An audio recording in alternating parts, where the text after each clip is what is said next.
To operate the power liftgate, the vehicle must be in park. Use one of the following methods to open the power liftgate. Press and hold this switch on the instrument panel. Press and hold the power liftgate button on the intelligent key, or press this switch on the liftgate. A chime sounds. During a power open or close, the power liftgate will stop moving and reverse direction if any of these buttons are pressed.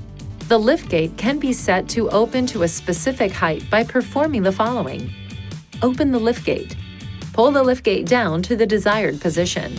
Press and hold this button located on the liftgate for more than approximately 3 seconds, or until 2 beeps are heard. After the beeps are heard, the liftgate will only open to the selected position setting. To reset to a different position, repeat this procedure. To close the liftgate, press and hold this switch on the instrument panel. Press and hold the power liftgate button on the intelligent key, or press this button on the liftgate. To close and lock the liftgate and doors, press this button. A chime will sound until the liftgate is closed. Please see your owner's manual for important safety information, system limitations, and additional operating and feature information.